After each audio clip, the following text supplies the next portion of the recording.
Hello and welcome to IndieStitch's Sew Along for the Seychelles top from Itch to Stitch. My name is Amber and I am the owner of IndieStitch, and I will be the one sewing with you today and walking you through the pattern to make sure that you get a great looking top at the end of this. So the first thing you're going to want to do is download your pattern and wash your fabric. This is important so you have all the instructions on there. Plus, if you ever need to print out your pattern again, you can have it printed on the copy shop files again, or you can just print it at your home computer. The first step in sewing the Seychelles top will be determining your size. Take your measurements. This pattern calls for your bust measurement, so measure the full part of your bust, your waist measurement, and then your fullest hip measurement. These measurements put me in a size 8. I am going to grade out a little bit for the hips, because my measurements fell into a larger size group for the hips. And then for my bust, it put me in the D cup. In your IndieStitch box, you received 3 different copy shop prints. You received one that had the short sleeve and the long sleeve and the back, and some that had the facings on it. And you received one of several cup sizes. We could not fit all the cup sizes, and it would be a big waste of paper since people only need one cup size. So after talking with the founder of Itch to Stitch, we determined that the AB cup for the smaller sizes and the D cup for the larger sizes would be the more used option. From those cup sizes, you can either do a full bust adjustment or a small bust adjustment, or you can even print out just that pattern piece on your home printer. That's what I ended up doing for the D cup. In those pattern instructions, there is a little chart that has exactly what pages to print for that pattern piece. So she makes it super easy to figure out. I think it ended up being about 7 pieces of paper for my printer, which is much better than printing out the entire pattern piece, which would have been like 50 or 60. When you look at the copy shop prints, you're going to see that there are 2 back pieces and there are 2 back facing and front facing pieces. The reason she did it like this is because you are going to cut 2 different back pieces and 2 different facings. For the facings, we're going to do 1 inner facing and 1 in your main fabric. For the back pattern piece, we're only doing the main fabric twice. So they're going to be mirror images of each other. So here's my layout of my pattern pieces on my fabric. The fold is where the facing pieces are, and if you look in her instructions, it says to put this front facing piece, no, this back facing piece upside down on the fabric. That is so your right side of your fabric will be on the right side of your shirt, or on the inside of your shirt. It will look much better. So just make sure that all your pattern pieces are print side up, except for the back facing piece, which will be print side down, because you can see my print is just peeking right in there. So after you have that cut out for your main fabric, you're going to get out your inner facing and just do the back facing and front facing for those. Now, if you look at your sleeve, you're going to see that there are tons of lines on there. So you have a couple options when it comes to this. You can either print out your own sleeve piece, or you can just look at your size using the layers button on your instructions just to kind of see where those lines are and figure out what shape those should be. And you could draw them on with your highlighter and makes it a little easier. Here's what it looks like on my size 8. So I will go ahead and transfer these markings onto my pattern piece and then my fabric as needed. So now we're going to start getting ready to sew. First thing we're going to do is a stay stitch. What a stay stitch is just a straight stitch along the curve of your fabric, just one layer of fabric. So we're not really sewing anything together.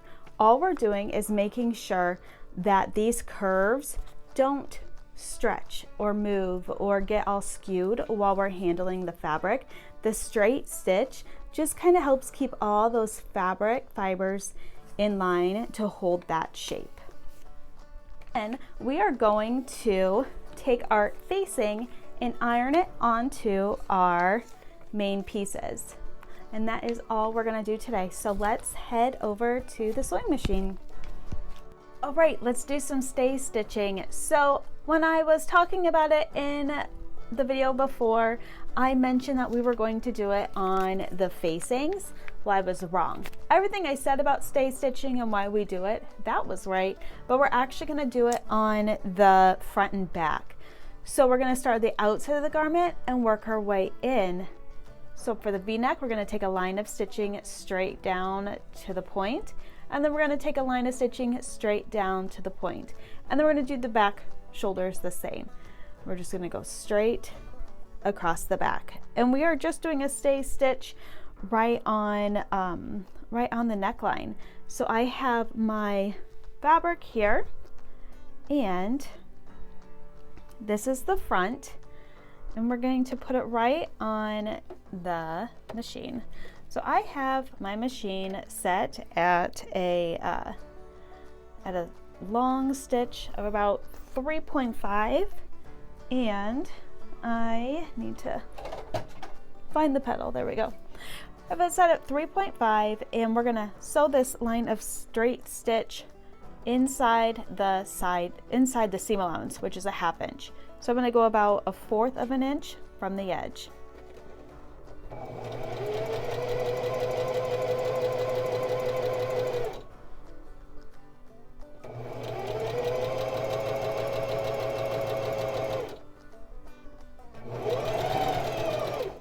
Okay. Now I'm not going to back stitch. I just lift up my foot, and we're going to do the same thing for the other side of the fabric.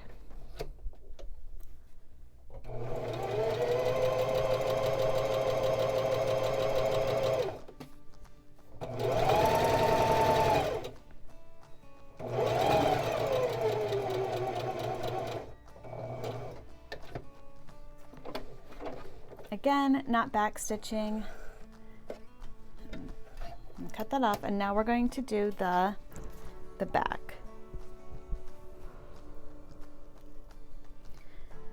So on my back here, I have a curve. That curve is going to be what we're stitching.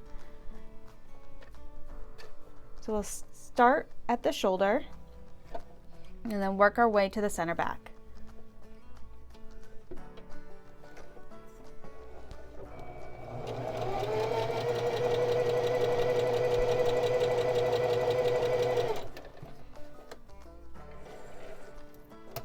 And then our last piece here. And remember, we're not back stitching when we start or when we end, just a long straight stitch.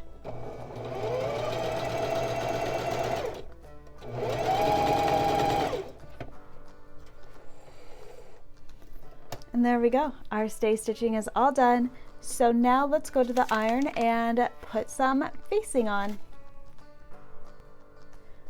Welcome to my ironing table. I have my back facing here with the inner facing on top. If you feel the inner facing, there's a bumpy side. That's the fusible side, and you're going to put that on your fabric. Now my fabric does not have a right and wrong side. Some of the fabric does. So we're putting this inner facing on the wrong side of the fabric. I'll open up my front facing here. Be very gentle if you're using the rayon, because these curves can really stretch and manipulate, which is kind of why I thought that we were going to do a stay stitching on it. But since we're putting the interfacing on it, that's going to prevent that, as long as you are super careful during this part. So I have my iron ready. I have mine set on a 3.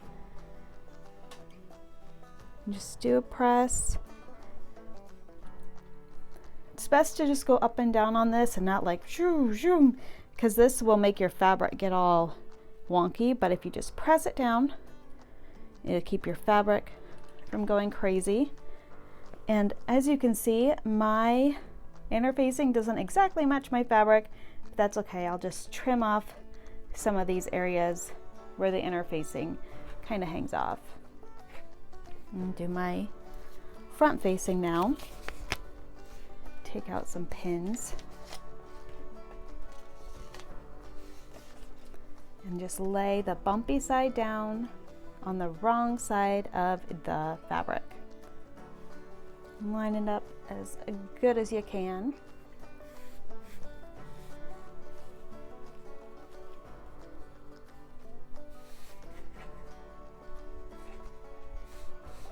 Okay, now ready to press.